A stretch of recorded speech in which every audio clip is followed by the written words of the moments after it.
बहुत समय पहले की बात है। किसी गांव में एक गरीब ब्राह्मण रहता था। एक दिन उस ब्राह्मण के घर कुछ अतिथि आए।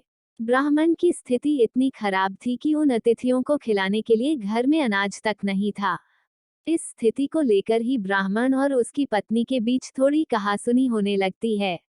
ब्राह्मणी कहती है, तुम्हें पेट भरने योग्य अनाज कमाना भी नहीं आता है। इसी का नतीजा है कि आज घर में अतिथि आ खड़े हुए हैं और हमारे पास उन्हें खिलाने के लिए कुछ भी नहीं है। इस पर ब्राह्मण अपनी पत्नी से कहता है, कल कर्क संक्रांति है। मैं कल भिक्षा लेने के लिए दूसरे गांव जाऊंगा। वहां एक ब्राह्मण ने मुझे आमंत्रित किया है। वह सूर्य देव की तृप्ति के लिए कुछ दान देना चाहता है। तब तक जो कुछ भी घर में है उसे आदर सत्कार के साथ अतिथियों के सामने रखो। ब्राह्मण की यह बात सुनकर ब्राह्मणी कहती है, तेरी पत्नी होकर मैंने कभी सुख नहीं भोगा है। न कभी खाने को मेवा मिष्ठान मिला, न ही ढंग के वस्त्र और आभूषण। आज तू कह रहा है कि जो भी घर में पड़ा हो वो अतिथियों के समक्ष रख दो। जब कुछ है ही नहीं तो मैं उनके सामने क्या रख दूं? पड़े हैं तो बस एक मुट्ठी तिल। तो क्या अतिथियों के सामने सूखे तिल रखना अच्छा लगेगा? पत्नी की यह बात सुनकर ब्राह्मण कहता है, ब्राह्मणी तुम्हें ऐसा बिल्कुल भी नहीं कहना चाहिए। कारण यह है कि इच्छा के अनुसार किसी भी मनुष्य को धन की प्राप्ति नहीं होती है। जरूरी है तो पेट भरना, और पेट भरने योग्य अनाज तो मैं ले ही आता हूँ। अधिक धन की चाहत अच्छी नहीं। ऐसी इच्छा का तुम्हें त्याग कर देना चाहिए। अधिक धन की इच्छा के चक्कर में मनुष्य के माथे पर शिखा बन जाती है। माथे पर शिखा वाली बात सुन ब्राह्मणी बड़े ही आश्चर्य से ब्राह्मण से पूछती हैं, अधिक धन की इच्छा में माथे पर शिखा हो जाती है? मैं कुछ समझी नहीं, जो भी कहना है खुलकर कहिए। ब्राह्मणी के इस सवाल का जवाब देने के लिए ब्राह्मण अपनी पत्नी को शिकारी और गीदड़ की एक कहानी सुनाता है। ब्राह्मण कथा की शुरुआत करता है। एक दिन एक शिकारी जंगल में शिकार की खोज कर रहा था।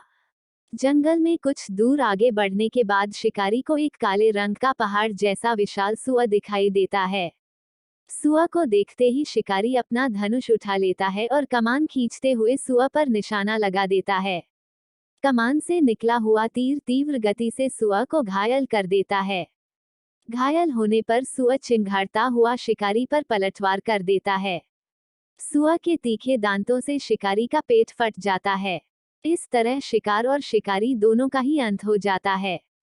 इसी बीच खाने की तलाश में भागता हुआ एक भूखा गीदड़ वहां से होकर गुजरता है, जहां शिकारी और सुअर का शव पड़ा हुआ था। बिना मेहनत इतना सारा भोजन देख गीदड़ मन ही मन बहुत खुश होता है और मन ही मन सोचता है कि आज तो ईश्वर की बड़ी कृपा हुआ, जो इतना अच्छा और अधिक भोजन एक साथ मुझे मिला है। मैं इसे धीरे धीरे और आराम से खाऊंगा, ताकि लंबे समय तक मैं इसे उपयोग में लाऊंगा। इस तरह मैं इस भोजन के साथ लंबे समय तक अपनी भूख को शांत रख पाऊंगा। इन सभी बातों पर विचार करते हुए गीदड़ सबसे पहले छोटी छोटी चीजों को खाना शुरू करता है। तभी उसे शिकारी के मृत शरीर के पास धनुष पड़ा दिखता है। गीदड़ के मन में पहले उसे ही खाने का विचार आता है और वह धनुष पर चढ़ी डोर को चबाने लगता है। गीदड़ के चबाने से धनुष पर चढ़ी डोर टूट जाती है और डोर के टूटने से धनुष का एक सिरा वेग के साथ गीदड़ के माथे को भेदता हुआ ऊपर निकल आता है। गीदड़ के माथे को भेद कर धनुष का जो सिरा गीदड़ के सिर पर निकल आता है, वह ऐसा प्रतीत होता है मानो गीदड़ के माथे पर शिखा निकल आई हो। घायल होने के कारण कुछ देर बाद गीदड़ की भी मौत हो जाती है। इतना कहते हुए ब्राह्मण कहता है, ब्राह्मणी इसीलिए मैं कहता हूँ कि जरूरत से अधिक लोभ से माथे पर शिखा आ जाती है। यह कथा सुनने के बाद ब्राह्मणी कहती है, ठीक है, अगर ऐसी ही बात है तो घर में जो मुट्ठी भर तिल पड़े हैं उन्हीं को मैं अतिथियों को खिला देती हूँ। ब्राह्मणी की यह बात सुनकर ब्राह्मण संतुष्ट होता है और भिक्षा मांगने के लिए घर से बाहर निकल जाता है। वहीं ब्राह्मणी भी घर में पड़े तिल को धूप में सुखाने के लिए फैला देती है। तभी कहीं से एक कुत्ता आ जाता है और उन साफ तिलों पर पेशाब कर देता है, जिससे सभी तिल खराब हो जाते हैं।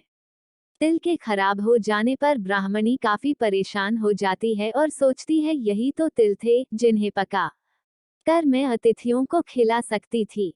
अब मैं क्या करूं? काफी देर सोचने के बाद ब्राह्मणी को एक तरीका सूझा। उसने सोचा कि अगर वह गंदे तिलों के बदले साफ तिल देने की बात कहेगी, तो कोई भी आसानी से मान जाएगा। साथ ही किसी को भी इन तिलों के खराब होने की बात पता नहीं चलेगी। इस विचार के साथ वह उन तिलों को लेकर घर घर घूमने लगी। ब्राह्मणी की यह बात सुनकर एक महिला वह तिल लेने के लिए तैयार हो गई, लेकिन उस महिला का पुत्र अर्थशास्त्र पढ़ा हुआ था। उसने अपनी माँ से कहा कि इन तिलों में जरूर कोई न कोई खोट होगी, वरना कौन साफ सुथरे तिलों को गंदे तिलों के बदले देने के लिए तैयार होगा। पुत्र की यह बात सुनकर महिला ने ब्राह्मणी के तिलों को लेने से मना कर दिया। कहानी से सीख, हमारे पास जो भी होता है, हमें उसी में सुखी रहना चाहिए। किसी के पास ज्यादा चीज देखकर दुखी नहीं होना चाहिए।